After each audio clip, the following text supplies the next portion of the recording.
So welcome back to the channel. So those of you yesterday who were watching the other part 3 would have noticed that I didn't end up doing any work in the evening.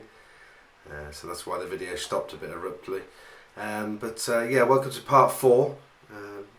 It's great to see some new subscribers to the channel, and hopefully we'll continue to see that grow. And I hope you enjoy this next session.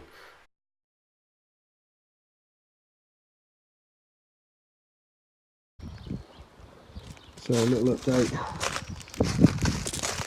taking off the power steering coolant lines. There's a little kink in it on the side here, which is not too good.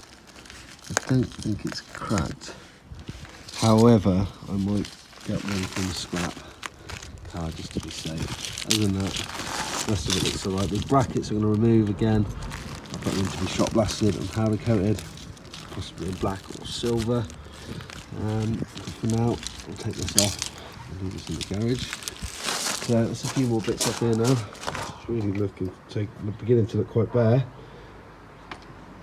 Just let's see if there's anything else I can take off. Take these pots off probably, because as I said a number of times, I really do want to strip this right back, not fully bare metal, but get it so I can paint it so it's completely fresh.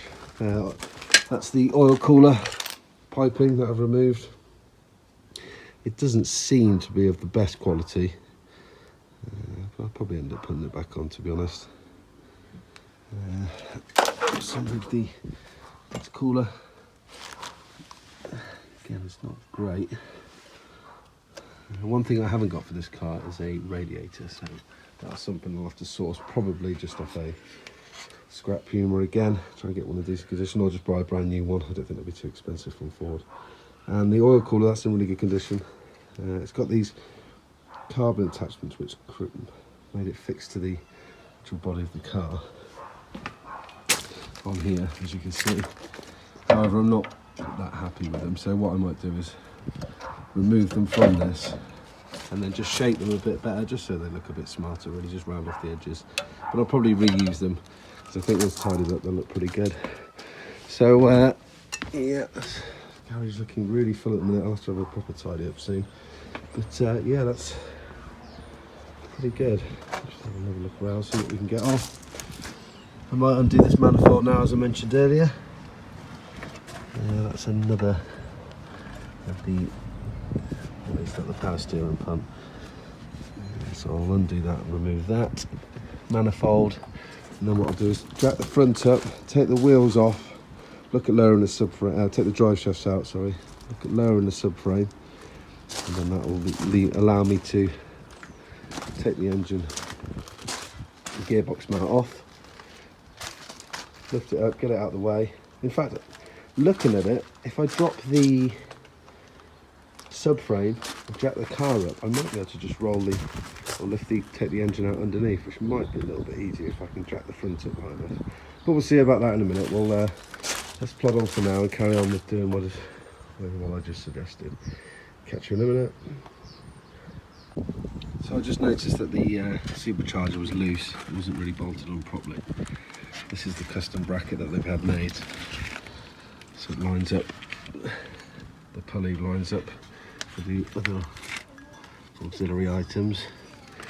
So it looks like they've got an extra bracket coming off the bolt that holds it to the engine, to the gearbox. That's the converter for the oil cooler. So that will be a lot easier to come out now. What's a little worrying at this stage is, I don't know if you can see it very well, but these weren't covered up, and it looks like there is, sorry, let me get the camera on there, you can't really see too well, but it looks like there's stuff in there. So what I'll obviously do is try my best to hoover it out and clean it out, but I think realistically the safest bet is going to be to open up the head again and make sure that's completely clean in there, because I don't want to risk blowing it up straight away because someone's gone down the hole and messes it up. But yeah, there we are. So there's the supercharger, this new pulley. What I might do is look at stripping this paint, get shot blasted, and again get it powder coated, get powder coated silver, or just paint it silver myself, which I'll probably do with the gearbox and the gearbox housing. as well with the block. Give it a power hose it down, clean it down, treat it, get rid of all the gunk, mask off all the areas, and spray it in like high temp paint. Because I want it to look brand new, basically. That's what I've decided to go. I'm not just going to put it back together after it's all working well. I want it to look brand new as well as working well. So yeah, so that's that off. Let's get this manifold shifted.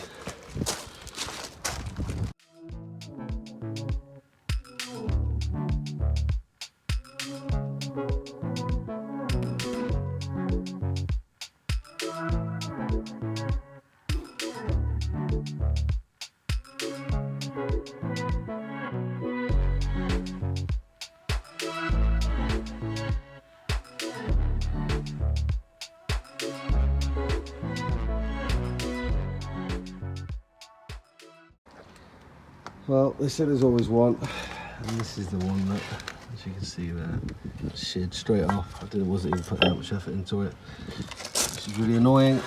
So that'll need drilling out,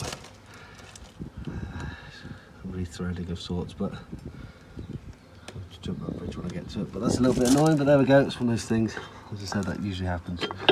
Stripping a car, doesn't it? There's always at least one that messes you over. But I'm just going to take this last one out, and I should be able to take this whole gearbox back off.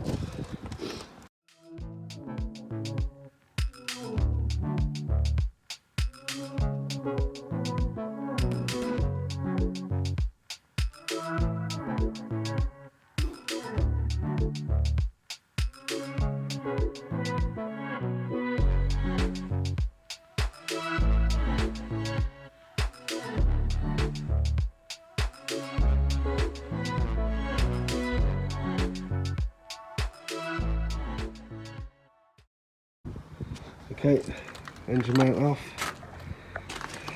and gearbox mount. Really annoyed still about that one that rounded off, but I won't. It's good to resolve.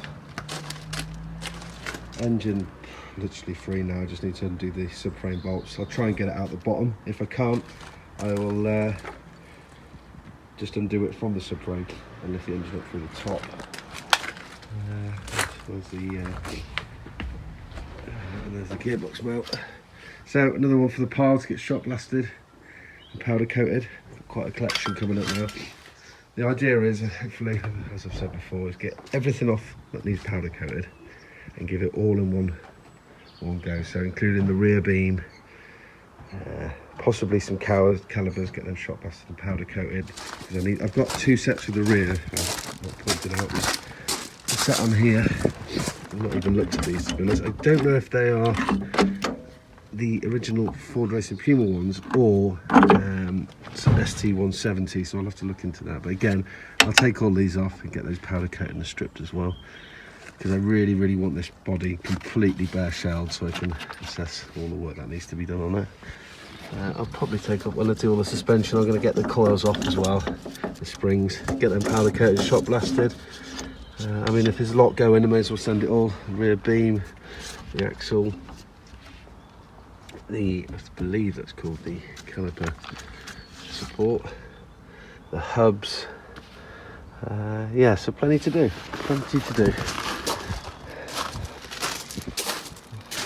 I think later on, before I finish this evening, it'd be great to actually fully have that out the front. So we'll see. Anyway, let's crack on. I'll keep you updated.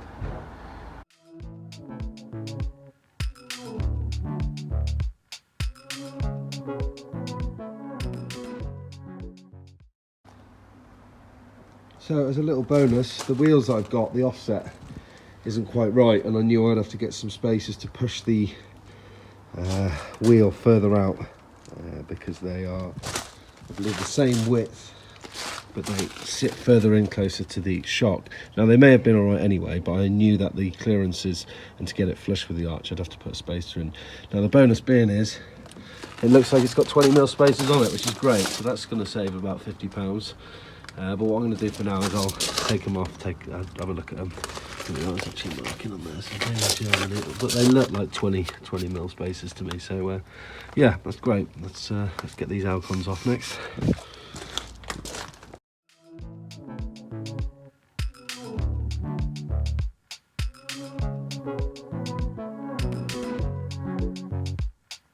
So,